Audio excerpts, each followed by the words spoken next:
Hello my dear friends, welcome back to my channel. और आज की हमारी हिंदी की क्लास में आप सभी का स्वागत है। और हम आज की अपनी हिंदी की क्लास में टॉप 25 क्वेश्चन को सोल्व करेंगे, जो कि हमारी पिछली परीक्षाओं में पूछे गए हैं।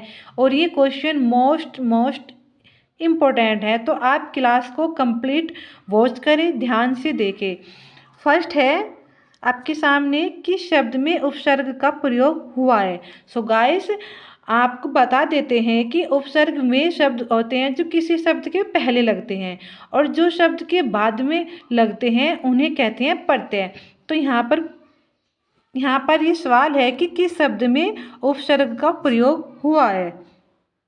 तो राइट आंसर, पहले आप ऑप्शन को देख लेते हैं। उपकार, पढ़ाई, अपमान, अपनापन।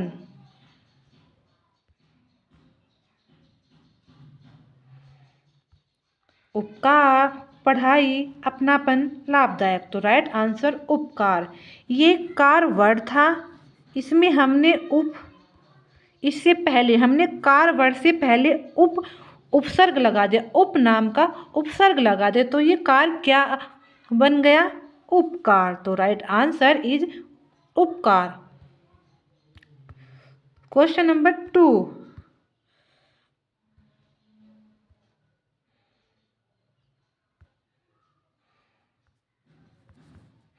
क्वेश्चन नंबर 2 है,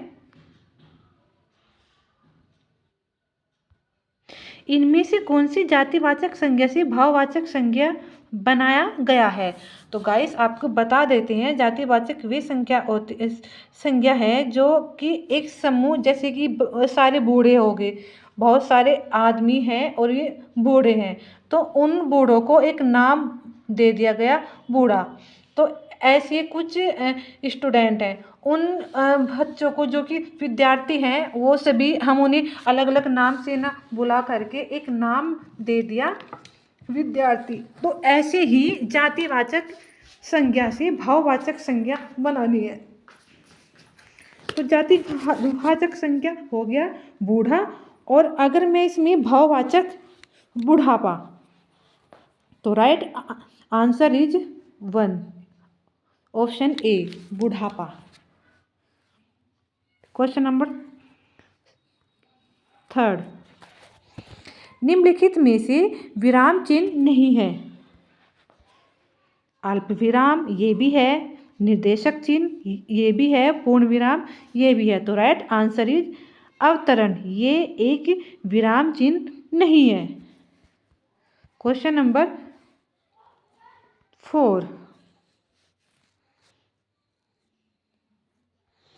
वाक्य के घटक होते हैं, वाक्य के पार्ट कितने होते हैं। तो गाइस, वाक्य के पार्ट होते हैं 2। पहला सब्जेक्ट प्लस प्रेडिकेट, सब्जेक्ट के बाद जितना पोर्शन होता है एक सेंटेंस में, जो भी हमारा बच जाता है, हम उसे क्या बोलते हैं? प्रेडिकेट। तो इसे हिंदी में क्या बोलेंगे? सब्जेक्ट को इसे बोलेंगे उद्देश्य प्लस प्रेडिकेट को विधेय। तो यही पूछा है कि वाक्य के घटक होते हैं उद्देश्य और विधेय। Right answer option A. Question number 5 है कि शब्द में आवा प्रत्यय नहीं है। तो गाइस, मैंने आपको फर्स्ट क्वेश्चन में ही बताया था कि जो शब्द के पहले लगते हैं उन्हें उपसर्ग कहते हैं, और जो शब्द के बाद में लगते हैं उन्हें प्रत्यय कहते हैं। और यहाँ क्वेश्चन किया गया है कि किस शब्द में, इनमें से किस शब्द में आवा प्रत्यय नहीं है। तो देखते हैं, जिनकी साउंड हमें आवा लगती है वो तो आवा के प्रत्यय हैं, और जिनकी आवा साउंड नहीं है वही हमारा आंसर है। जैसे दिखावा, आवा की साउंड आ रही है, बुलावा, आवा की साउंड, चढ़ावा, आवा की साउंड, लेकिन लावा से मुझे आवा की साउंड नहीं आ रही है, तो ये क्या हुआ? ये हमारा प्रत्यय हुआ। तो राइट आंसर लावा, ये आवा प्रत्यय नहीं है। क्वेश्चन नंबर 6, हिंदी किस भाषा परिवार की भाषा है? द्रविड़, चीनी तिब्बती, भारोपियनीय, यूरोपीय है। ऑस्ट्रिक। तो राइट आंसर यूरोपीय है। क्वेश्चन नंबर 7, शुद्ध वर्तनी का चयन कीजिए। शुद्ध वर्तनी एक मोस्ट इम्पोर्टेंट टॉपिक है। इसमें से एक क्वेश्चन आपको 100% मिलेगा। तो राइट आंसर आपने चूज कर लिया होगा। तो राइट आंसर इज करपा। क्वेश्चन नंबर 8, निम्नलिखित में से किस शब्द में प्रत्यय लगा हुआ है? प्रत्यय जो कि बाद में लगता है वही हमें पहचानना है। सागर, जादूगर, नगर या फिर इनमें से कोई नहीं। तो राइट आंसर इज जादूगर। इसमें अगर मैं इसका संधि विच्छेद करूं तो हमारे प्रत्यय निकल जाएगा। अगर आपको किसी भी शब्द का प्रत्यय या फिर उपसर्ग निकालना है तो आप उसका संधि विच्छेद करके देख लीजिए। अगर वो उपसर्ग पूछा है तो वो जो पहले लगता है वो संधि में पहले आएगा, तो वो है। अगर बाद का पूछा है तो बाद वाला। जैसे जादू प्लस गर, तो इसमें गर क्या हुआ? तो इसमें गर हुआ एक प्रत्यय। तो राइट आंसर जादूगर।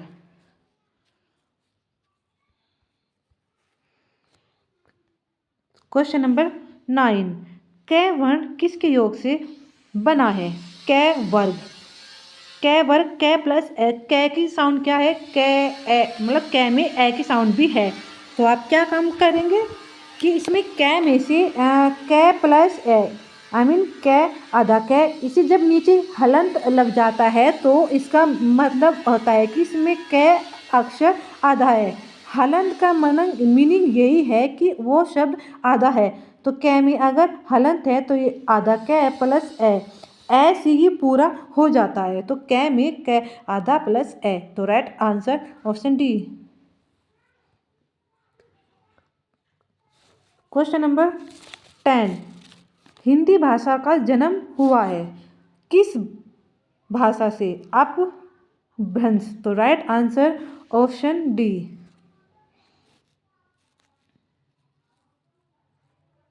क्वेश्चन 11, स्पर्श व्यंजन कितने प्रकार के होते हैं?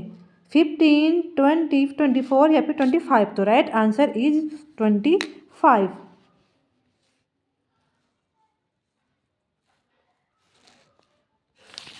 निम्न वाक्य में से मिश्र वाक्य कौन सा है? मिश्र वे होते हैं, देखिए भाई वाक्य होते हैं 3 तरह के। एक मतलब सरल वाक्य, एक संयुक्त और एक मिश्र। मिश्र मतलब सबसे मिल करके बना होता है। जैसे चोरों को देखकर सिपाही पकड़ने दौड़ा, ये नहीं है। नेताजी भाषण देकर चले गए, ये भी नहीं है मिश्र वाक्य। बिजली नहीं थी इसलिए अंधेरा था, जब, इसलिए, कब, कैसे, ये इस तरह के सेंटेंसेस आते हैं, वर्ड बीच में आ जाते हैं तो वो हमारे संयुक्त होते हैं। लेकिन शेर जानता था कि, जबकि, जैसे, मैं वहाँ गया कि, ज्यों त्यों, के को, तो जो इस तरह के सेंटेंसेस होते हैं वहाँ में होते हैं मिश्र वाक्य के। तो right answer is option B.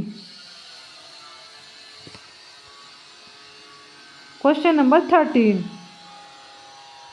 वह कौन सा व्यक्ति है जिसने जवाहरलाल नेहरू का नाम न सुना हो?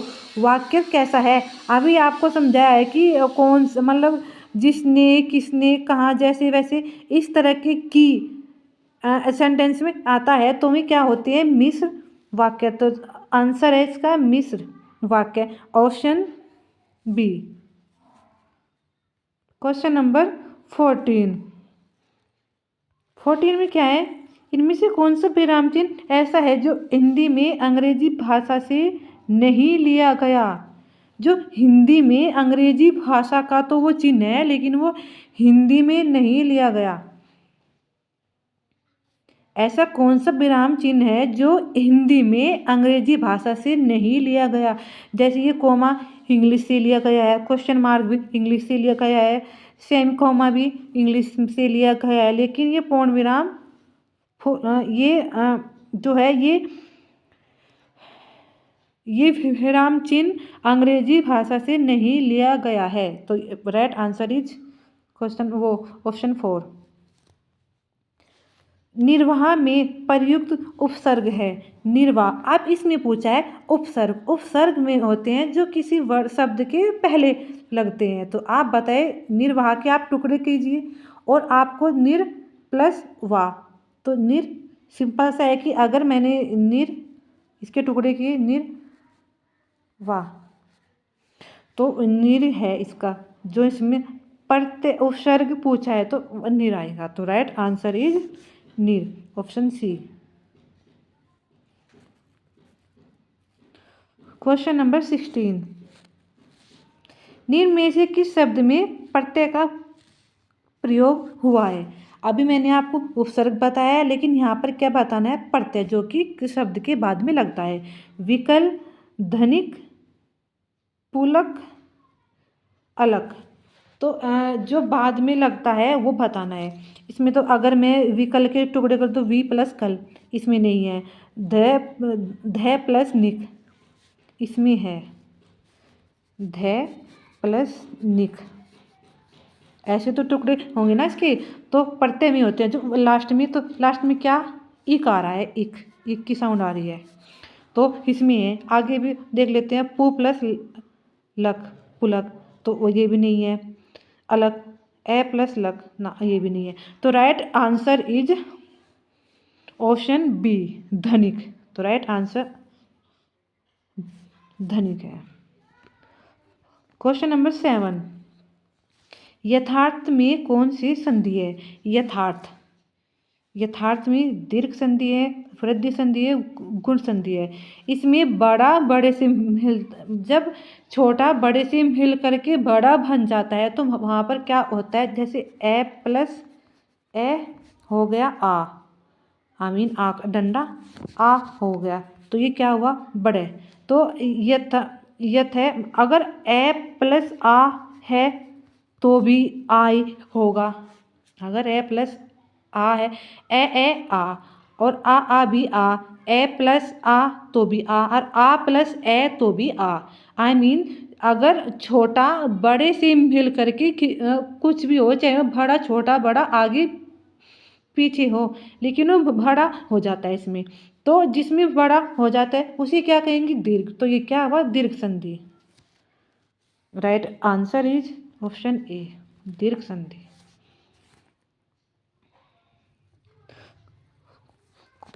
Question number 18। निम्नलिखित में से तत्सम शब्द का चयन कीजिए। तत्सम, तो भाई आप बता दें कि तत्सम वे शब्द होते हैं जो हमारे संस्कृत भाषा से लिए गए होते हैं। आप इसे ऐसे भी याद कर सकते हैं कि सम शब्द आ रहा है, तो सम किससे हुआ? संस्कृत से। सम का संबंध आप संस्कृत से सम और संस्कृत ऐसे रिलेट भी कर सकते हैं। तो इसमें वो बताना है जो हमारा तत्सम शब्द का चयन, मतलब कि इसमें कौन सा हमारा तत्सम शब्द है।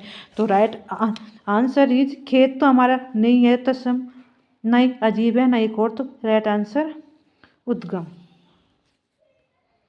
Question number 19। भूतकाल के कितने भेद हैं? भूतकाल के, तो राइट आंसर ऑप्शन सी, 6 भेद होते हैं भूतकाल के। Question number 20। निम्नलिखित में से किस वाक्य में अकर्मक क्रिया है? अकर्मक, अकर्मक क्रिया है किस वाक्य में? एक तो होता है सकर्मक, एक होता है अकर्मक। सकर्मक वो जिसका कर्ता का प्रभाव जब क्रिया पर पड़ता है तो उसे क्या कहेंगे? सकर्मक। और जब कर्ता का प्रभाव क्रिया पर नहीं पड़ रहा, जैसे राम रोता है, श्याम खाता है, खा रहा, वो तो उस पर तो वो कुछ भी प्रभाव नहीं पड़ रहा ना। जैसे राम पत्र लिखता है, ये तो सकर्मक है। मैं बालक को जगवाता हूँ, ये दूसरों से काम करवाता है। गेहूँ पिस रहा है, तो राइट आंसर गेहूँ पिस रहा है। जब खुद पर मतलब जब कर्म का प्रभाव कर्ता पर न नहीं पड़ता हो तो वहाँ पर क्या होता है, अकर्मक। और जब कर्म का प्रभाव कर्ता पर पड़ता है तो वो सकर्मक। जैसे राम पत्र लिखता है, वो लिख रहा, वो अपना एक कोई काम, कौन कौन लिख रहा है, राम। राम लिखने का प्रभाव किस पर पड़ रहा है, राम पर, तो राम क्या हुआ, सकर्मक। मैं बालक को जगवाता हूँ, किसी के जरिए कोई काम करवाता हूँ तो वो सकर्मक है। मदन गोपाल को हंसा रहा है, लेकिन गेहूं पिस रहा है, पिसन दो, हमें क्या, राम रोता है, रोने दो, हमें क्या। जब किसी का प्रभाव उसी पर स्वयं पड़ता है तो वो अकर्मक, और जब दूसरों पर पड़ता है तो वो सकर्मक। क्वेश्चन नंबर 21, इनमें से कौन सा शब्द समूहवाचक संज्ञा है, समूहवाचक। सभा, मिठास, सोना या फिर समूह। समूह का मतलब आप समझते हैं ना, कलेक्टिव, जैसे कलेक्टिव नाउन, जो किसी चीज़ से मिल करके होता हो। सभा, मिठास, सोना, तो राइट आंसर। वैसे तो इसमें आपको सभी मतलब कि सभी लग रहे होंगे, सभा, मिठास, सोना। सोना नहीं है, मिठास भी नहीं है, लेकिन सभा है। सभा समूह में तो होती है सभा, तो राइट आंसर ऑप्शन है सभा। क्वेश्चन नंबर 22, वाक्य के अशुद्ध भाग का चयन कीजिए जो वाक्य अशुद्ध है। चलिए देखते हैं। राम के धनुष भंग करते ही दूसरे राजाओं के वक्ष क्या होता है, जबकि वो वृक्ष होता है, पर सौंप लौटने लगा, कोई त्रुटि नहीं, तो राइट आंसर ये है, क्योंकि वो वक्ष नहीं वृक्ष होता है, तो right answer option C. Question number 23, इनमें से किस शब्द में हलंत संबंधी अशुद्धियाँ नहीं है। आई मीन इन ये जो शब्द हैं इनमें सभी में हलंत के सही हलंत संबंधी अशुद्धियाँ है, हमें चूज करना है जिसमें नहीं है। भविष्यत, ये भी गलत। श्रीमान, ये भी गलत। संचित, तो राइट आंसर बुद्धिमान, ये बिल्कुल करेक्ट है, तो राइट आंसर बुद्धिमान।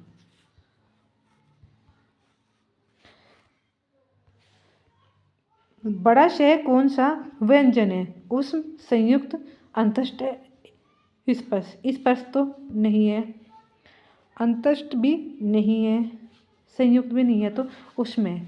उष्म से कौन सा, बड़ा से कौन सा व्यंजन है, तो ये उष्म है, राइट आंसर ऑप्शन ए। 24,